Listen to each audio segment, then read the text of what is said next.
जिज्ञासु जितने दिन यज्ञ में रहते थे उनकी मनोस्थिति संसार से न्यारी और प्यारी हो जाती थी। उन्हें न दिन याद रहता था न तिथि, मानो वे काल की परिधि से ऊपर उठ गए महसूस करते थे।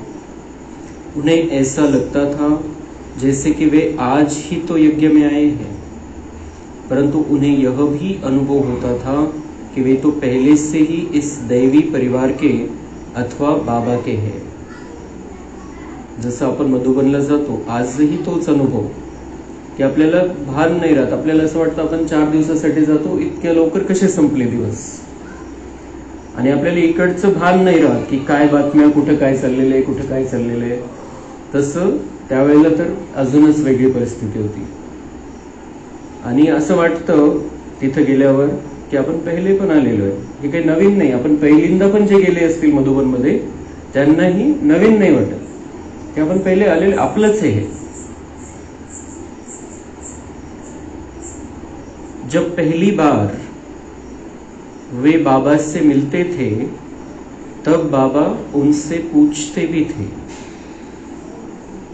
बच्चे क्या पहले भी कभी बाबा से मिले हो? तिची बातचीत व्हायची बाबांची बच्चांसोबत ती दिलेली आहे। तर आपणही असं अनुभव करायचा आता की बाबा बस बापदादा बसलेले समोर आणि ते मला प्रश्न विचारताय, मी उत्तर देतो। बिलकुल त्या भावनेने आपण बाबा मिलन करून घ्यायचं आता की बापदादा शिवबाबा आलेले ब्रह्मबाबांमध्ये, बापदादा समोर आहे आणि मला बाबा प्रश्न विचारताय आणि मी उत्तर देतोय। तो बाबा प्रश्न पूछ रहे, क्या पहले भी कभी बाबा से मिले हो? उत्तर रहेगा, उनका उत्तर रहता था, हाँ बाबा 5000 वर्ष पहले भी आपसे मिले थे। बाबांचा प्रश्न आणि आपलं उत्तर। बाबांनी प्रश्न विचारला आपल्याला, बच्चे क्या पहले भी कभी बाबा से मिले हो?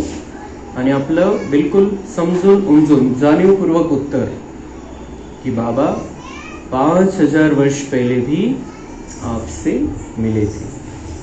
पुन्हा भेटतोय, पुन्हा भेटत राहू।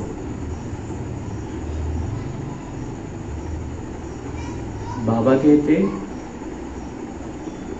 अनुभव करायचा है, बाबा माझ्याशी बोलताय, क्या यह पक्का निश्चय है कि यही इसी स्थान पर आज के दिन हूबहू ऐसे ही मिले थे? भला कितनी बार बाबा को पहले भी मिल चुके हो?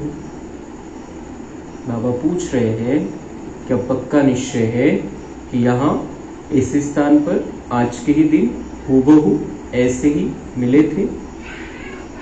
कितनी बार बाबा से पहले भी मिल चुके थे?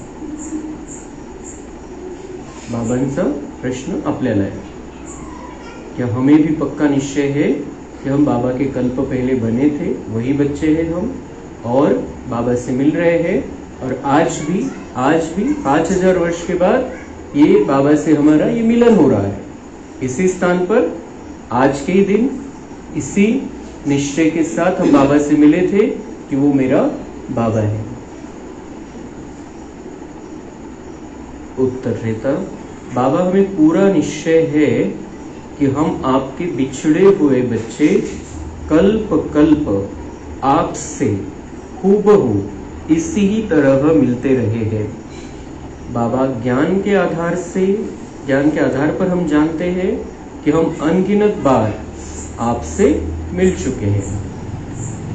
अपना उत्तर करेक्ट उत्तर है कि हमें पूरा निश्चय है कि हम वही बिछड़े हुए बच्चे कल्प कल्प आपसे हूबहू इसी तरह मिलते रहे हैं, और हमें ज्ञान है कि हम अनगिनत बार आपसे मिले हैं। कारण ड्रामा रिपीट आहे, 5000 वर्षानंतर रिपीट होतं, हे पक्क आहे। बाबांचे बच्चे आपणच बनतो, बाबांचं मिलन आपल्याशीच होतं, आपलं मिलनच बाबांशी होतं, दुसऱ्या कोणालाही हा चान्स नाहीये। 5000 वर्षानंतर पुन्हा बाबांशी आपण असंच भेटतो, असंच मिलन आपण मनवतो। फिर बाबा कहते, अच्छा यह तो बताओ की आपके कितने बच्चे हैं? पुढचा प्रश्न, जे युगल असायचे त्यांना बाबा प्रश्न विचारायचे की आपके कितने बच्चे हैं? आता बाबा आपल्याला प्रश्न विचारते असं अनुभव करायचा है. तो जिज्ञासु के जितने बच्चे होते वह बता देता. उत्तर काय? किती मुलं आहे? रेग्युलर उत्तर देऊन टाकायचे, ते इतके मुलं आहेत. तब बाबा कहते, क्या शिव बाबा को भुला दिया है? क्या परमात्मा को अपना वारिस नहीं बनाया है? जब तक उसको वारिस नहीं बनाओगे तब तक उनसे वर्षा कैसे लोगे? तो हम जो बच्चे हैं शरीर के आधार से वो है, लेकिन बड़ा बच्चा शिव बाबा को बनाना है. तो बाबा को वारिस बनाएंगे, अपना बच्चा बनाएंगे. बाबा चांस दे रहा है भगवान को अपना बच्चा बनाने का, तो उसको वारिस हम बनाएंगे तो उससे हमें वर्षा मिलेगा, वो हमें वर्षा देगा. तो बाबा की ये बातें सुनकर सभी हंस पड़ते. जिज्ञासुओं का अपने दैहिक बच्चों से मोह निकालकर परमपिता शिव की ओर मन को लगाने की बाबा की ये रमणीक युक्तियां थी. की बाबांची जर आठवण आहे, बाबांना जर बच्चा म्हणून स्वीकारलं तर मग मोह जो फक्त आपल्या बच्चांमध्ये मोह असतो तो निघून जाईल. ही युक्ती आहे बाबांची. कारण तो मोह, बच्चांमध्ये मोह नाही पाहिजे, स्नेह पाहिजे. आपली जी मुलं आहे त्यांच्या बाबतीत आपल्याला प्रेम पाहिजे, स्नेह पाहिजे, मोह नाही पाहिजे. मोह हा विकार आहे. तर तो मोह काढण्यासाठी बाबांनी ही युक्ती सांगितली की मुझे अपना बच्चा बना लो. फिर बाबा पूछते, क्या आप कभी रोएंगे तो नहीं? बच्चांची आणि बाबांची डायरेक्ट बातचीत. भगवान अपने बच्चे से बात कर रहा है तो आपल्याशी बोलतोय, क्या आप कभी रोएंगे तो नहीं? भगवान प्रश्न पूछ रहा है. स्वतःला पक्क करायचं आपण. जिज्ञासु बोलते, नहीं बाबा, अब हम कभी नहीं रोएंगे. फिर मुस्कुराकर बाबा कहते, बाबांना माहिती बच्चे तेच उत्तर देणार. बाबांनी विचारल्यावर प्रश्न की अभी रोएंगे, तो बच्चे तो बोलने ही वाले नहीं रोएंगे. मग बाबा हसून बोलायचे, सच कहते हो, क्या पति मरे या पत्नी मरे या बच्चा मरे, कुछ भी हो जाए, कभी नहीं रोएंगे? सगळ्यात मोठी दुःखाची गोष्ट या दुनियेच्या हिशोबाने काय की आपल्या जो जवळचा आहे त्याचा मृत्यू. फिर बाबा म्हणते, आपने तो वायदा किया कि हम कभी नहीं रोएंगे, फिर अगर ये कुछ बात हो जाए तो तब भी नहीं रोएंगे. तो वे कहते, नहीं बाबा, अब हम कभी नहीं रोएंगे.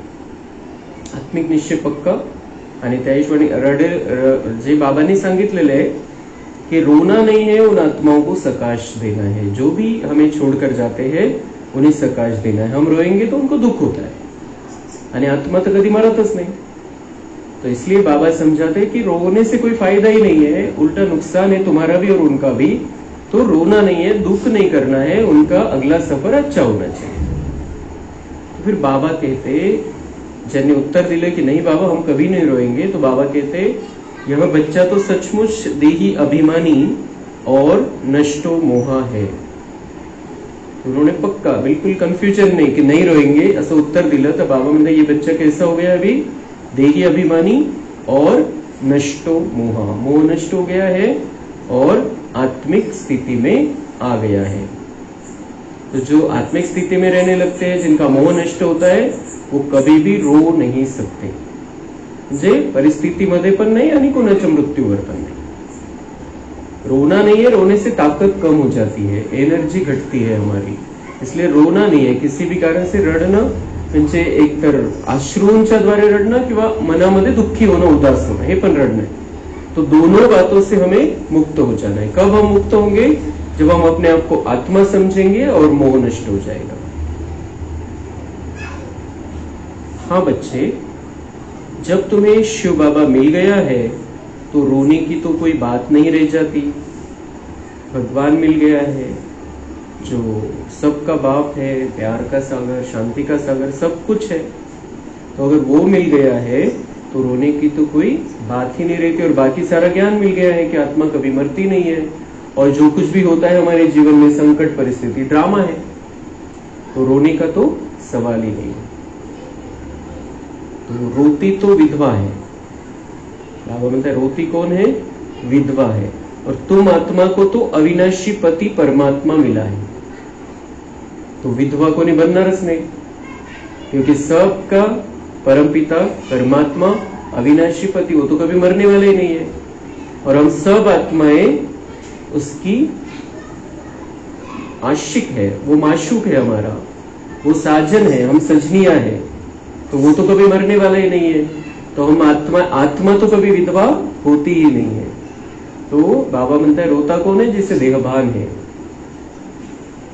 तो इस प्रकार बाबा भिन्न भिन्न रीति से जिज्ञासुओं को देही निश्चय यानी सोल कॉन्शियस बनाते रहते। वे उनसे पूछते, अच्छा यह तो बताओ आप मेहमान हो या वारिस बच्चे हो? मग बाबा पक्क करायचे त्यांचा आत्माभिमान। आणि मग पुढचा प्रश्न बाबांचा असायचं की आप विजिटर यानी मेहमान हो या वारिस बच्चे हो? यहाँ पर मेहमान बनकर आए हो या बच्चे बनकर आए हो? तो देखो, विजिटर वे होते हैं जो यहाँ बाबा को केवल देखने के लिए आते हैं, और वारिस वे कहते हैं जो बाबा के बच्चे बन जाते हैं, जे फक्त पाहुणे म्हणून गेले आणि बघण्यासाठी गेले आणि बाबा को पहचाना नहीं, मेरा बाबा है ये जाना नहीं, तो ऐसे बच्चे कौन है? मेहमान है, सिर्फ पाहुणे बनून गेले, पाहुणे बनून आले। तो हम पहली बार जाते हैं तो अगर समझ के साथ गए तो हम बच्चा बनकर ही जाते, बच्चा बनकर ही आते, पण कोणी कोणी पाहुणे म्हणून जातात पण बच्चे बनून तिथून येतात।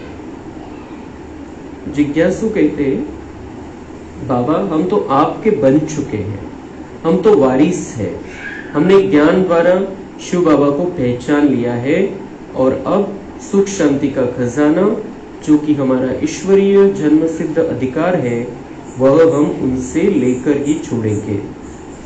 तो अभी हम बच्चे बन गए हैं और हमारा जो ईश्वरीय जन्म सिद्ध अधिकार है, जो सुख शांति का खजाना है, वो हम लेकर ही रहेंगे। जे पाहुणे म्हणून जातील, पाहुणे म्हणून येतील, त्यांना तो नाही भेटत। जोपर्यंत ते पक्के बाबाचे बच्चे बनत नाही तोपर्यंत वारसा हक्क पण मिळत नाही। तो जब हम पक्का कर लेते हैं कि हम वारिस है बाबा के, हम तो बाबा के बच्चे हैं, तो बाबा के खजाने पर हमारा अधिकार हो जाता है। प्रातः क्लास में मुरली सुनने के बाद बाबा इस प्रकार बच्चों को चेंबर में अनौपचारिक रीति से ज्ञान की वार्ता से बहलाते रहते। तर आपणही तो अनुभव करायचा आहे, बाबा माझ्याशी बोलले, माझ्याशीच बोलताय, आणि तो ते दिवस जरी आपल्या जीवनामध्ये नसतील पण आता पुन्हा तो अनुभव आपण घ्यायचा आहे। तर कसं व्हायचं? पहिले गेल्याबरोबर बाबांना भेटवायचे, त्यांना बाबांशी थोडी बातचीत व्हायची, नंतर दुसऱ्या दिवशी सकाळी मुरली व्हायची, मुरली नंतर बाबा पुन्हा बच्चांशी बोलायचे। तो अनौपचारिक रीति से ज्ञान की वार्ता से बहलाते रहते। वे उन्हें बहुत ही प्यार से अपने हाथों से प्रसाद भी खिलाते, जिसे कि वे टोली कहते थे। हाथ में देने की बजाय जैसे छोटे छोटे बच्चों को वृद्ध दादा मुख में कोई मीठी चीज खिलाता है, वैसे ही वे भी मुख में मीठी मीठी टोली देते। बाबा त्यांना स्वतः त्यांच्या मुखामध्ये द्यायची टोली। साथ साथ मीठी दृष्टि से देखते रहते, टोली पण आणि गोड दृष्टी। अनुभव करायचा आहे, बाबा मला पण टोली देत आहे आणि दृष्टी आहे बाबांची माझ्यावरती, गोड दृष्टी आहे।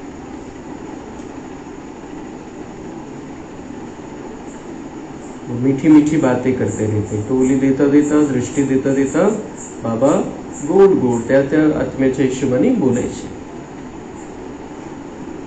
वे कभी माथा चूम कर कहते, यह बच्चा अच्छा है, यह अच्छी तरह धारणा करके बहुतों का कल्याण करेगा।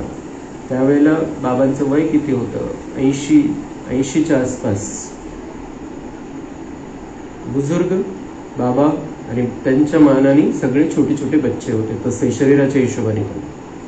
तो बाबा कभी माथा चूम कर कहते, यह बच्चा अच्छा है, यह अच्छी तरह धारणा करके बहुतों का कल्याण करेगा। तो बाबा मतलब सिर्फ ब्रह्मा बाबा नहीं, बाप दादा रहते थे साथ में। यह मीठा बच्चा है, यह बहुतों को सुख देगा। इस प्रकार वे माया पर विजय प्राप्त करने का बल भर देते। कितनी सुंदर बाबा त्यांना तैयार करायचे। तो अभी भी हमें उसी पालना का अनुभव लेते रहना है। हा जो अनुभव आजचा आहे हा आपण रोज थोडासा एक 5-10 मिनिटं आपण मनातल्या मनात असा विचार करायचा। मी बाबांना भेटण्यासाठी गेलेलो आहे मधुबनमध्ये आणि ही सगळी प्रोसिजर। बूढ़ी माताओं तथा वृद्ध पुरुषों को देखकर वे कहते, ये हम शरीक हमारे जैसे हैं, ये अनुभवी है, कि किसी को ज्ञान सुनाएंगे तो इन्हें शोभेगा क्योंकि वे बुजुर्ग हैं, वे घर को सच्चा सच्चा आश्रम बना सकते हैं। बुजुर्गांना बघून बाबा खुश व्हायचे एकदम, ये हम शरीक है, मेरे जैसे है, हम जीन्स है, हे माझ्यासारखे वयाचे आणि हे जेव्हा कोणाला अनुभव सांगतील तर त्यांना शोभेल, पण अनुभव सांगतील, ज्ञान ऐकवतील आणि घराला आश्रम बनवू शकतात। वृद्धतन आहे तर नाही की खूप फटाफट फटाफट उमंग उत्साहामध्ये जसं तरुण करू शकतात तसं करू शकतील, काही तसं नाही, पण घराला आपल्या पवित्र व्हायब्रेशननी, आपल्या पवित्र बोलण्याने, गोड बोलण्याने आश्रम बनवू शकतात। तो इस प्रकार वे कुमारों को, कुमारियों को, सभी को अनेकानेक युक्तियों से ज्ञान के नशे में झुलाते रहते। प्रत्येकाला वेगवेगळे बोलायचे, ज्याची जशी स्थिती आहे। जो कुमार आहे तो कुमारच्या हिशोबाने, कुमारी कुमारीच्या हिशोबाने आणि वृद्ध आहे तर त्यांच्या हिशोबाने। म्हणजे भावना एकच, ये बच्चा पुरुषार्थ में आगे बढ़ जाए। फिर वे सभी को पर्वत पर घुमाने ले जाते। वहां भी वे उन्हें ईश्वरीय ज्ञान तथा योग की मधुर चर्चा से बहलाते रहते। आता पुढे की यज्ञ की स्थूल सेवा में उपस्थित होकर बाबा का प्रेरणादायक बातें सुनाना। त्यांच्या बच्चांकडे बच्चांची सेवा चाललेली असायची, बाबा तिथं जायचे, सेवा पण करू लागायचे आणि त्यांच्याशी बातचीत पण करायची। नंतर मधुबनचा रात्री क्लास, त्यावेळेला पण बाबांची कशी बातचीत व्हायची ते सगळं पुढे आपण ऐकू। अच्छा, ओम शांती।